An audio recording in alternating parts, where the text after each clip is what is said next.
이 시편은 시편 9편과 함께 하나의 시편으로 알려져 있다라는 말씀을 드렸습니다. 시편은 시편 9편과 조금 차이점이 있다면 시편 9편은 열방에 대한 또 찬양, 또 하나님이 구원하신 것에 대한 감사와 찬양이 있다, 기도가 있었다 그러면 시편은 악인들에 대해서 개인적으로 하나님 앞에 도움을 구하고 있는 장면이다, 이렇게 보시면 되겠습니다. 시편은 하나님께 도움을 구하고 있는 개인적인 기도의 성격이 강하다는 것을 우리가 알게 됩니다.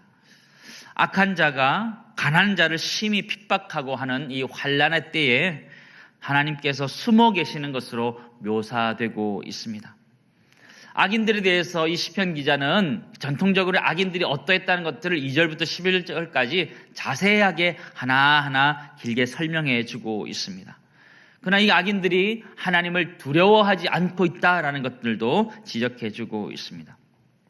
시는 계속적으로 환난 가운데 힘든 이유가 악인들 때문이다, 악한 자들 때문이다라는 것들을 이야기하고 있습니다.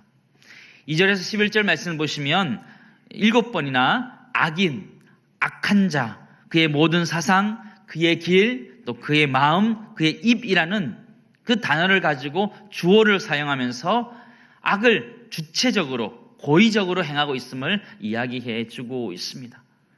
그것은 악인들이 환경 때문에 악을 저질렀다는 것이 아니라 그의 심령 속에서 영적으로, 주도적으로, 주체적으로 그들이 죄를 범하고 있음을 지적하고 있는 말이기도 합니다.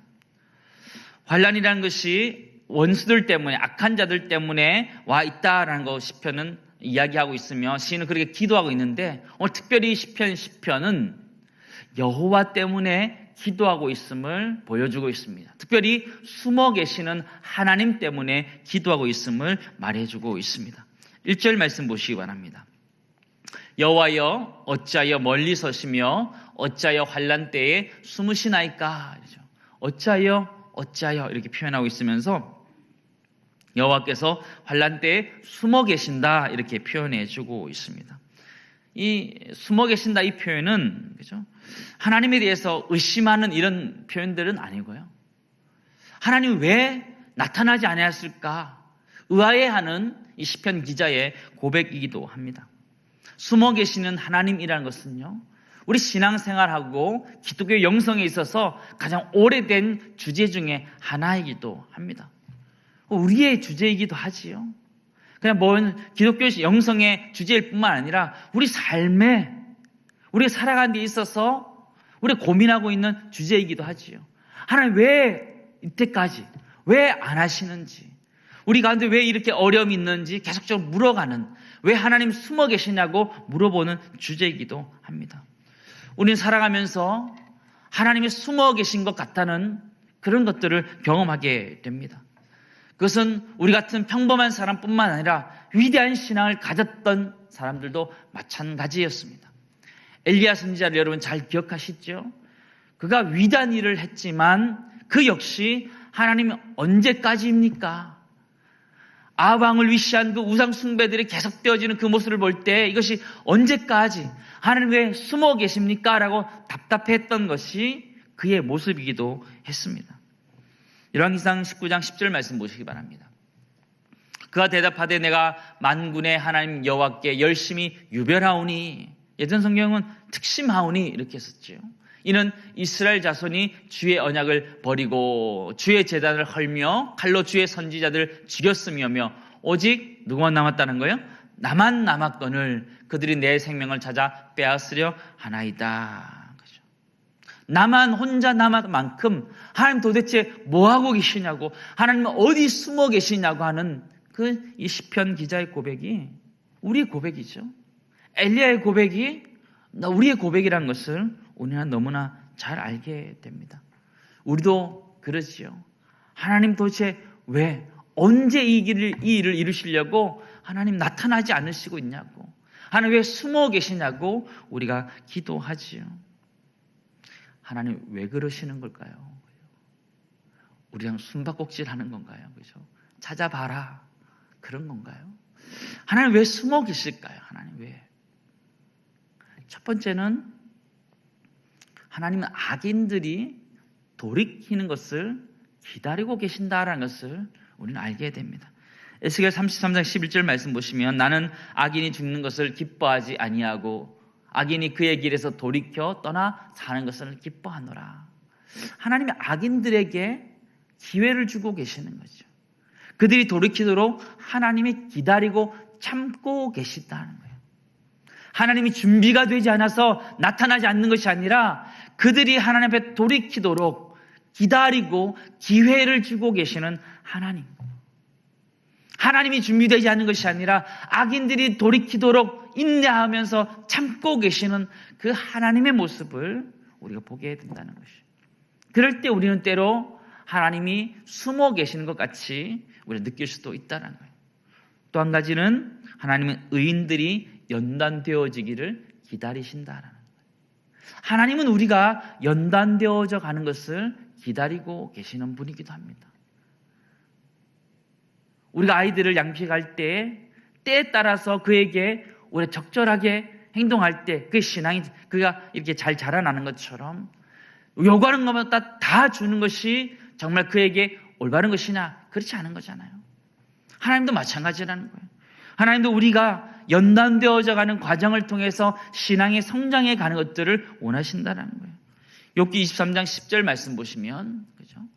그러나 내가 가는 길을 그가 아시나니 그가 나를 단련하신 후에는 내가 순금같이 되어 나오리라. 아멘. 우리를 하나님 연단시키기 위해서 때로는 하나님은 숨어 계시는 하나님으로 우리에게 보여줄 수 있다는 거예요. 악인들이 돌이키는 기회를 주기 위해서 하나님이 때로는 숨어 계시는 것 같이 보이기도 하고 때로는 나의 신앙을 연단시키기 위해서 하나님 때로는 숨어 계시는 분으로 보여줄 수 있다라는 것이지요. 때로 우리는 살아가면서 답답한 현실을 보게 됩니다. 확 하나님 해버리셔야지요. 이때는 하셔야 되지 않냐고.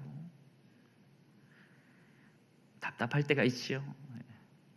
그거는 저도 마찬가지고 우리 엘리야 선지자도 마찬가지고 시편 기자도 마찬가지고 신앙을 가진 우리의 모든 사람들의 답답함들이 있는 것이죠. 숨어 계시는 하나님. 그 숨어 계시는 하나님의 그 이유가 무엇이냐면 악인들이 돌이키도록 기다리고 계신다는 것. 또한 하나님이 우리를 연단시켜 가기 위해서 하나님이 기다리고 계시다는 것. 때를 보고 계시다는 것들을 우리는 알게 되지요. In His time이라고 얘기하죠. 하나님의 시간표가 있는 것이요. 우리 인생 가운데 하나님의 시간표가 있는 것이요. 예전에 참 많이 불렀던 찬양인데요. 주님의 시간에라는 찬양 아시죠? In His time이라고 해서 많이 불렀어요. 가사를 보면 이렇게 되어 있습니다. 주님의 시간에 그의 뜻 이루어지리 기다려. 하루하루 살 동안 주님 인도하시니 주 뜻 이룰 때까지 기다려. 기다려 그때를 그의 뜻 이루어지리 기다려. 주의 뜻 이루어질 때 우리들의 모든 것 아름답게 변하리 기다리. 숨어 계시는 하나님 우리 인생 가운데 보여질 때가 있습니다. 그럴 때 우리 이렇게 기도했으면 좋겠습니다. 주님의 시간에 주님의 뜻이 이루어지기를 기다리게 해달라고. 숨어 계신 하나님은 사실은 주님도 기다리고 계시는 거거든요. 주님의 시간에 주님의 뜻이 이루어지기를 소망하는 또 기도하는 이 아침 되기를 주님을 축원합니다. 악인들의 모습을 계속적으로 보여주고 있는데 악인들의 가장 큰 결정적인 특징이 무엇이냐면 하나님을 부정한다라는 것입니다. 그들의 악행의 근원적인 문제는 신앙의 문제라는 거예요. 그들의 영적인 문제라는 거예요. 그들이 나빠서 그들의 나쁜 것의 가장 근원적인 것은 하나님을 부정하기 때문에 그 악행들이 나온다라는 것이에요. 4절 말씀 보시기 바랍니다. 악인은 그의 교만한 얼굴로 말하기를 여호와께서 이를 감찰하지 아니하신다 하며 그의 모든 사상에 하나님이 없다 하나이다. 그렇게 4절에 말합니다. 11절 말씀 보시면 그가 그의 마음에 이르기를 하나님이 잊으셨고 그의 얼굴을 가리셨으니 영원히 보지 아니하시리라 하나이다. 그렇게 말하는 거죠. 악인은 반복적으로 하나님의 그 속성과 그 은혜를 멸시하는 이 악한 사람들의 모습을 보여주고 있는데요. 교만한 얼굴을 하고 있다. 그러니 하나님이 감찰하지 아니하신다. 하나님 우리를 보고 있는 것이 아니다. 이렇게 거부하고 있는 모습을 보게 되지요. 11절 말씀 보시면 다시 보시면 하나님이 잊으셨다 이렇게 얘기하는 거예요. 그의 얼굴을 가리셨으니 영원히 보지 아니할 것이다. 하나님과 완전히 상관없는 사람으로 되어가고 있는 악인들의 모습을 보게 됩니다. 시편 14편 1절은 이렇게 말해주고 있는데요. 어리석은 자는 그의 마음에 이르기를 하나님이 없다 하는도다. 그들은 부패하고 그 행실이 가증하니 서은을 행한 자가 없도다.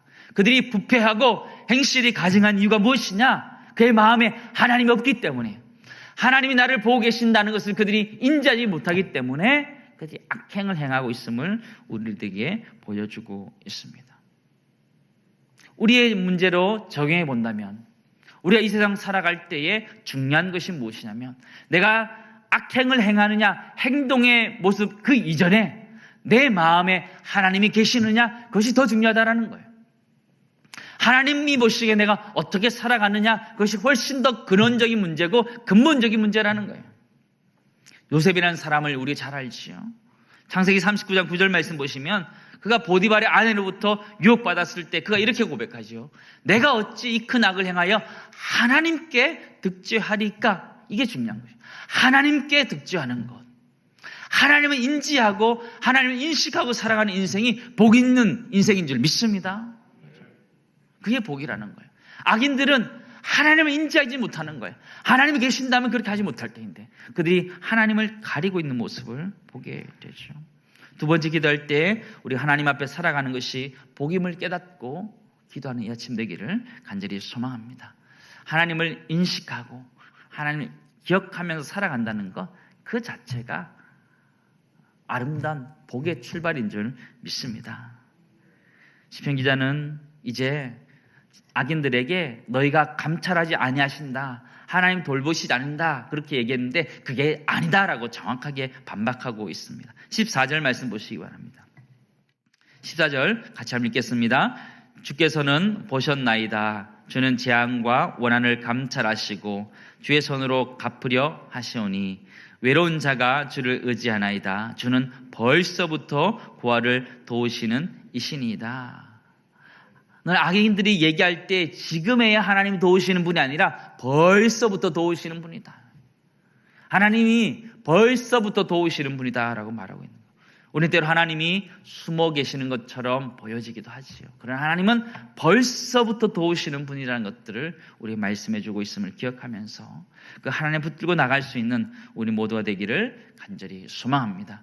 우리 그리스도인들은 하나님이 과거에 우리를 보호하셨던 것에 대해서 감사하며 나아가야 되고 또 하나님이 그 미래에 앞으로 하나님께서 우리가 살아오는 이 삶에 그리스도인의 이 삶을 하나님 인정해 주실 것이라는 걸 믿고 기도하며 나아가야 되고 또 하나님 결국은 악인들을 멸하실 것이다라는 것을 기억하면서 하나님 심판하실 것이라는 기억하면서 우리 모두가 살아갈 수 있는 은혜가 있기를 간절히 소망합니다. 하나님은 결국 그 악인들을 드러내실 것입니다. 예수 그리스도가 이 땅에 오셔서 지극히 높으신 분의 왕이 되셨고 오실 왕이 되시고 온 세상의 심판자로서 가지실 것을 기대하면서 주님 다시 오실 그날을 기대하면서 살아갈 수 있는 우리 모두가 되기를 간절히 소망합니다. 숨어 계시는 하나님, 다시 오실 하나님을 기대하면서 살아갈 수 있는 우리 모두가 되기를 간절히 소망합니다. 마지막 기도하기 원하는 것은 예수 그리스도의 재림을 고대하게 해달라고, 예수 그리스도의 재림을 고대하게 해달라고 기도하는 이 아침 되기를 간절히 소망합니다.